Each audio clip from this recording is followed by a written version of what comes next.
एक बार मृत्यु के देवता ने अपने एक दूत को धरती पर भेजा। एक स्त्री मर गई थी, उसकी आत्मा को लाना था, लेकिन यमदूत वहां की स्थिति को देखकर चकित रह गया। उसने देखा कि 3 छोटी छोटी बच्चियां उस स्त्री की लाश के पास पड़ी हुई है। अभी भी उस मृत स्त्री के स्तनों से एक बच्ची लगी हुई है और दूसरी बच्ची रोते रोते सो गई है। उसके आंसू उसकी आंखों के पास ही सूख गए थे और तीसरी उसके बगल में बैठकर अभी भी रो रही है। 3 छोटी जुड़वा बच्चियों की मां मर चुकी है। परिवार में और कोई है ना ही पिता है, वह पहले ही मर चुका है। इनका क्या होगा? कौन है जो इन्हें संभालेगा? यह सोचकर देवदूत को बहुत दुख हुआ। इसलिए वह खाली हाथ वापस लौट गया और अपने प्रधान से जाकर बोला, मैं उस स्त्री की आत्मा को ना ला सका, मुझे क्षमा करें। लेकिन मेरी जगह आप होते तो शायद आप भी यही करते। उस स्त्री की 3 छोटी छोटी जुड़वा बच्चियां हैं। एक अभी भी उसके स्तन से लगी हुई है, दूसरी रोते रोते सो गई है और तीसरी चीख कर रो रही है। परिवार में उन्हें संभालने वाला और कोई नहीं है। ऐसी स्थिति को देखकर मेरा दिल उस स्त्री को ना ला सका। क्या ऐसा नहीं हो सकता कि उस स्त्री को कुछ समय और दे दिया जाए ताकि बच्चियां थोड़ी और बड़ी हो जाए? यह सब सुनकर मृत्यु का देवता जोर से हंसा और बोला, तो तू ज्यादा समझदार हो गया है। उस परमात्मा से भी जिसकी मर्जी से जीवन मिलता है और जिसकी मर्जी से मृत्यु, तूने पाप तो बहुत बड़ा किया है और इसकी तुझे सजा मिलेगी। और सजा यह है कि तुझे पृथ्वी पर फेंक दिया जाएगा और तू तब तक वापस नहीं आ सकता जब तक तू अपनी इस मूर्खता पर 3 बार हंस नहीं लेगा। दूत राजी हो गया इस सजा को भोगने के लिए। उसे पूरा भरोसा था कि सही तो मैं ही हूं, फिर हंसने का मौका ही क्यों आएगा। ठंड का मौसम था। वह एक सड़क के किनारे नग्न अवस्था में पड़ा हुआ था। उसी समय एक चमार वहां से गुजरा, वह कुछ पैसों की व्यवस्था करके ठंड के मौसम में अपने बच्चों के लिए गर्म कपड़े और कंबल लेने बाजार जा रहा था।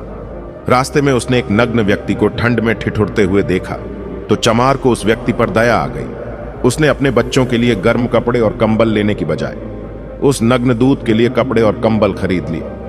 चमार के पूछने पर यमदूत ने कहा, मेरा कोई घर परिवार नहीं है और ना ही रहने की व्यवस्था है। इस भयानक ठंडा में मैं क्या करूंगा? चमार ने कहा, तू चिंता मत कर, तू मेरे साथ मेरे घर में रहना, लेकिन ध्यान रखना, मैं अपने बच्चों और पत्नी के कपड़ों के लिए जो पैसे लाया था उससे मैं तेरे लिए कंबल और कपड़े खरीदे हैं और अब तुझे घर भी ले जा रहा हूं। इसलिए मेरी पत्नी गुस्सा जरूर होगी और शायद भला बुरा भी कहेगी, लेकिन तू परेशान मत होना, कुछ दिनों में सब कुछ ठीक हो जाएगा। उस दूत को लेकर चमार घर पहुंचा, जिसके आते ही घर में खुशियों की बाढ़ आ जाएगी। जैसे ही चमार देवदूत को लेकर घर पहुंचा और पत्नी को सारी घटना बताई, पत्नी तो गुस्से से आग बबूला हो गई। वह चमार पर बरस पड़ी, बहुत भला बुरा कहा, उसे क्या पता था। उस दिन देवदूत पहली बार हंसा। चमार ने पूछा, क्या बात है, हंसते क्यों हो? देवदूत ने कहा, जब मैं 3 बार हंस लूंगा तो हंसने का कारण भी बता दूंगा। देवदूत ने पहली बार हंसा क्योंकि चमार की पत्नी यह नहीं देख पा रही कि घर में देवदूत आया है, जिसके आते ही घर में हजारों हजार खुशियों के द्वार खुल जाएंगे। लेकिन उसकी भी गलती ना थी। व्यक्ति देख ही कितनी दूर तक सकता है, वह तो बस इतना ही देख पा रही थी कि बच्चों के कपड़े और कंबल चले गए। जो खो गया उसे तो वह देख पा रही थी, लेकिन उसे जो मिला है उसे वह नहीं देख पा रही थी। अब क्योंकि वह देवदूत था, इसलिए वह सिर्फ 10 दिनों में उसने चमार का सारा काम सीख लिया। वह जूते बनाने लगा और सिर्फ कुछ दिनों में इतने जूते बिके कि चमार अमीर हो गया। साल भर में तो सारे देश में यह बात फैल गई कि उस जैसे जूते कहीं और बन ही नहीं सकते। राजाओं और सम्राटों के जूते अब उसके यहां बनने लगी थी। चमार के घर धन की बारिश हो गई। सब बहुत खुश थे और सब कुछ बहुत अच्छा चल रहा था। एक दिन सम्राट का एक आदमी आया और बोला, यह चमड़ा बड़ा कीमती है, आसानी से मिलते नहीं, कोई गलती नहीं होनी चाहिए। सम्राट के लिए जूते बनाने हैं और ठीक इस तरह के बनानी है। ध्यान रखना, जूते ही बने, चप्पल नहीं। उस राज्य में ऐसी प्रथा थी कि जब कोई व्यक्ति मर जाता था तो उसे चमड़े की चप्पल पहनाकर चिता पर लेटाया जाता था। चमार ने भी देवदूत से कहा कि चप्पल मत बना देना, जूते ही बनाना। सम्राट का स्पष्ट आदेश है और ध्यान रखना, वरना बड़ी मुसीबत में फंस सकते हैं, क्योंकि यह सम्राट का काम है। इतना कहने के बाद भी उस चमड़े से चप्पल ही बने। जब चमार ने देखा कि यमदूत ने चप्पल बनाई है तो वह गुस्से में इतना पागल हो गया कि डंडा लेकर देवदूत को मारने दौड़ा। उसने कहा, तुझे बार बार समझाया था, लेकिन तूने चप्पल बना दी। अब सम्राट हमें छोड़ेगा नहीं। तू तो मरेगा ही, लेकिन साथ में मुझे और मेरे परिवार को भी फांसी लगवाएगा। इतना सुनते ही देवदूत खिलखिलाकर हंस पड़ा। उसी समय पीछे से दौड़ता हाँफता सम्राट का आदमी आया और बोला, जूते मत बनाना, चप्पल ही बनाना, क्योंकि सम्राट की मौत हो गई है। इतना सुनते ही चमार के हाथ से डंडा छूकर नीचे गिर पड़ा। उसने देवदूत के पैर पकड़ लिए और कहा, मुझे माफ कर दो। देवदूत ने कहा, कोई बात नहीं, मैं अपनी सजा भुगत रहा हूं। चमार ने कहा, कौन सी सजा, और तुम हंस क्यों रहे हो? देवदूत ने कहा, जब मैं 3 बार हंस लूंगा तो सब कुछ बता दूंगा। भविष्य अज्ञात है और सिवाय उस महात्मा के किसी को नहीं पता कि आगे क्या होगा, और इंसान तो वैसे भी अपने अतीत के अनुभवों के अनुसार निर्णय लेता है। सम्राट जिंदा था तो जूते चाहिए थे, और मर गया तो चप्पल।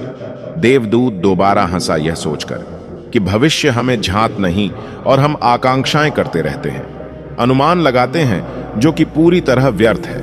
हम इच्छा करते हैं कि यह घटेगा, लेकिन वह कभी नहीं घटता, क्योंकि कुछ और ही घटना तय है। हमारी नीति बिना हमसे पूछे चलती है, लेकिन हम बेवजह हल्का मचाए रहते हैं। चाहिए चप्पल, लेकिन जूते बनवाते हैं। मरने का समय नजदीक आ रहा है, लेकिन हम जिंदगी का आयोजन करते हैं। तो देवदूत को लगा कि मुझे क्या पता कि उन लड़कियों का भविष्य क्या होगा।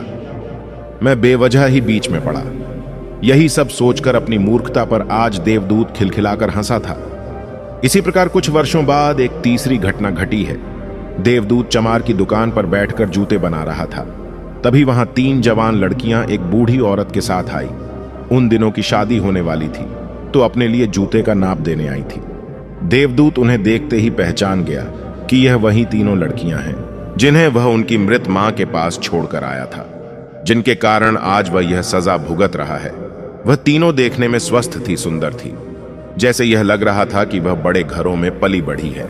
उसने उनसे पूछा कि तुम्हारे साथ ये बूढ़ी औरत कौन है? बूढ़ी औरत ने जवाब दिया, यह मेरे पड़ोसन की लड़कियां हैं। बचपन में ही इनकी मां की मृत्यु हो गई थी। बेचारी बहुत गरीब थी, उसके पास खाने को भी ना था। उसके स्तनों में इनको पिलाने के लिए दूध भी ना था। वह इन्हें दूध पिलाते पिलाते ही मर गई। मेरी कोई संतान न थी, इसलिए मैंने अपने बच्चों के रूप में अपना लिया, और अब इनका सम्राट के खानदान में विवाह होने जा रहा है। देवदूत ने सोचा, अगर उनकी मां जिंदा होती तो यह तीनों बच्चियां भयानक करीबी भुखमरी और दरिद्रता में बड़ी होती। क्योंकि मां मर गई, इसलिए इनका लालन पालन इतने धनी परिवार में हुआ, और अब इस बूढ़ी औरत की सारी धन दौलत की यही तीनों मालकिन है। उस दिन देवदूत अपनी मूर्खता पर तीसरी बार हंसा। उसने उन तीनों लड़कियों के लिए अब तक के सबसे शानदार जूते बनाए और चमार से आकर सारी बात कह सुनाई कि ये 3 कारण थे मेरे हंसने के। मेरी गलती थी जिसकी मुझे सजा मिली। अब मैं समझ गया हूं कि नियति सबसे बड़ी है, और हम सिर्फ उतना ही देख पाते हैं जितना हम देख सकते हैं, और जो हम नहीं देख सकते वह बहुत बड़ा और विशाल है, और जो हम देख सकते हैं उससे हम उस बात का सटीक अंदाजा नहीं लगा सकते जो घटित होने वाला है।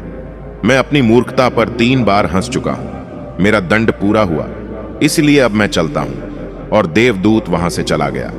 इस कहानी से सीखने वाली बात यह है कि आज घटी घटनाओं को देखकर हम इस बात का अनुमान नहीं लगा सकते कि यह घटना हमारे लिए अच्छी है या बुरी। इसका उत्तर तो भविष्य की गर्त में ही छुपा है। इसलिए हर घटना पर अच्छी या बुरी की प्रतिक्रिया देना व्यर्थ है। हमें बस जो हो रहा है इसका साक्षी बनने का प्रयास करना चाहिए। गौतम बुद्ध भी अपने उपदेशों में यही कहते हैं कि ना तो अतीत के लिए पश्चाताप करो और ना ही भविष्य की चिंता। बस आज में जियो, इस पल में जियो, और इसी के साथ एक हो जाओ। बस यही एकमात्र तरीका है खुद को उन सभी चिताओं से मुक्त रखने का जिनके परिणाम तुम्हारे बस में है ही नहीं। दोस्तों, वीडियो पसंद आई हो तो वीडियो को एक लाइक और हमारे चैनल को सब्सक्राइब और एक प्यारा सा कमेंट जरूर लिखें। धन्यवाद।